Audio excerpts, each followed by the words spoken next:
స్మృతి మందన పెళ్లి ఆగిపోవడానికి చాలా డ్రామానే ఆడారు వాళ్ళ పేరెంట్స్ అయితే.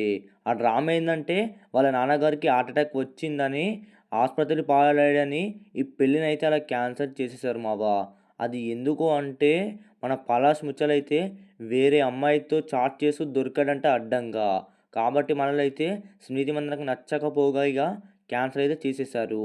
కాకపోతే మనకైతే న్యూస్‌ని స్ప్రెడ్ చేసింది ఏంటంటే వాళ్ళ నాన్నగారికి హార్ట్ అటాక్ వచ్చిందని మనకైతే అలా న్యూస్‌నైతే స్ప్రెడ్ చేశారు బయటికి. కాకపోతే సోషల్ మీడియాలో వాళ్ళ పేరెంట్స్ అయితే ఇలా స్ప్రెడ్ చేశారు న్యూస్‌ని. ఎందుకు అంటే పలాష్‌కైతే ఎలాంటి ఇష్యూ జరగకూడదు సోషల్ మీడియాలో అని. మరి స్మిత మందన పేరెంట్స్ అయితే ఇది అయితే కరెక్ట్‌గా చేశారు మావ. కాకపోతే ఆ పలాష్ అయితే చాలా పెద్ద మోసమే చేశాడు స్మృతి మందన్‌ని. మళ్ళీ పోస్ట్‌పోన్ కూడా అయింది అని అంటున్నారు పెళ్లి. మరి ఎంతవరకు వస్తుందో ఈ కథ చూడాలి. కాకపోతే స్మృతి మందన అయితే చాలా బాధపడాల్సి వస్తుంది. ఈ విషయం ఒకవేళ రియల్‌గానే జరిగితే. ఇది 100% రియలే అనిపిస్తుంది. కాకపోతే స్మృతి మందనకి భారీ మోసం చేశాడని చెప్పాలి పలాష్ అయితే. వీళ్ళిద్దరు సెలబ్రిటీస్ బాగానే కలిసిపోయారు మావ. మరి కొన్నేళ్ల నుంచి అయితే ఈ లవ్ అయితే నడుస్తుందంట. మరి ఉమెన్స్ వరల్డ్ కప్ గెలిచిన తర్వాత స్మృతి మందనకైతే పలాష్ అయితే గ్రౌండ్‌లోనే ప్రపోజ్ చేశాడు. స్మృతి మందన కూడా యాక్సెప్ట్ చేసింది. అంతవరకు బాగానే ఉంది. హల్దీ కూడా అయిపోయింది మావ. హల్దీ ఫంక్షన్ అయిపోయిన తర్వాత దొరికాడంట పలాష్ చాటింగ్ చేస్తూ. మరి ఇది రూమర్సో నిజమో వాళ్ళ నుంచి అఫీషియల్ లెటర్ వచ్చేదాకా మనకైతే ఏం తెలీదు మావ. కాకపోతే ఇదైతే నిజమే అనిపిస్తుంది. వాళ్ళ నాన్నగారికి హఠాత్తుగా ఎలా హార్ట్ అటాక్ వస్తుంది? అది కూడా స్టేజ్ పైన. ఇదంతా ఫేక్ అసలు. పలాష్ అయితే చాటింగ్ చేస్తూ అడ్డంగా దొరికిపోయాడు. మరి స్మృతి మందన ఇజ్జత్ కూడా పోతుంది మావ సోషల్ మీడియాలో.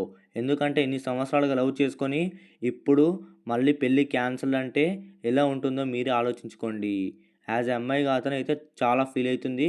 చాలా డిప్రెషన్‌లో కూడా వెళ్ళిపోతుంది. మరి పలాష్ అయితే చాలా పెద్ద మోసమే చేశాడు స్మృతి మందన్ని. అఫీషియల్‌గా అయితే ఏం లెటర్ రాలేదు.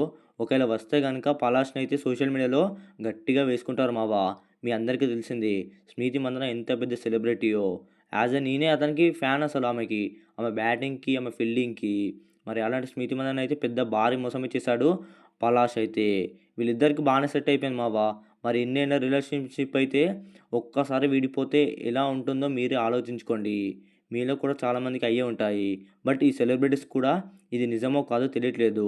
హల్దీ అయిపోయిన తర్వాత మళ్ళీ పెళ్ళినైతే పోస్ట్‌పోన్ చేశారని చెప్పారు. బట్ తర్వాత చూడాలి ఏం జరుగుతుందో. కాకపోతే పలాష్ అయితే వరల్డ్ కప్ గెలిచిన తర్వాత స్మృతి మందనకు గ్రౌండ్‌లోనే ఏకంగా ప్రపోజ్ చేశాడు. స్మృతి కూడా యాక్సెప్ట్ చేసింది.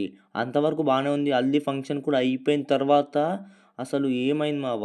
మన స్మృతి మందనకైతే ఇలా జరిగిందేంటి? పలాష్ అసలు ఎందుకు చాటింగ్ చేశాడు వేరే అమ్మాయితో? ఇవన్నీ అయితే మనము త్వరలోనే తెలుసుకుందాం. మరి స్మృతికైతే భారీ మోసం అని చెప్పాలి. మరి తర్వాత వీడియోలో అయితే తెలుసుకుందాం మావ. కాకపోతే ఇది హార్ట్ అటాక్ వాళ్ళ నాన్నగారికి హార్ట్ అటాక్ వచ్చిన విషయం వల్ల పెళ్లి క్యాన్సిల్ చేశారా? లేదంటే పలాష్ వేరే అమ్మాయితో చాటింగ్ చేసి దొరికిపోయాడా? లేకపోతే తిరుగుతూ దొరికిపోయాడా? ఇవన్నీ మనం క్లారిటీగా నెక్స్ట్ వీడియోలో అయితే తెలుసుకుందాం మావ. అంతకన్నా ముందు మన ఛానల్ అయితే సబ్స్క్రైబ్ చేసుకొని బెల్ ఐకాన్ ఆల్‌లో పెట్టుకోండి. ఎందుకంటే ఈ రూమర్స్ కూడా త్వరలోనే నిజం కాబోతుంది. మరి వాళ్ళ నాన్నగారికి హార్ట్ అటాక్ వల్ల పెళ్లి క్యాన్సిల్ అయిందా? లేదంటే పలాష్ వేరే అమ్మాయితో తిరుగుతూ దొరికిపోయాడా? నెక్స్ట్ వీడియోలో అయితే క్లారిటీగా మాట్లాడేసుకుందాం. ఇక లేట్ ఎందుకు మన ఛానల్‌ని సబ్స్క్రైబ్ చేసుకొని బెల్ ఐకాన్ అయితే ఆల్‌లో పెట్టుకోండి. ఇక నెక్స్ట్ వీడియోలో కలుద్దాం మావ.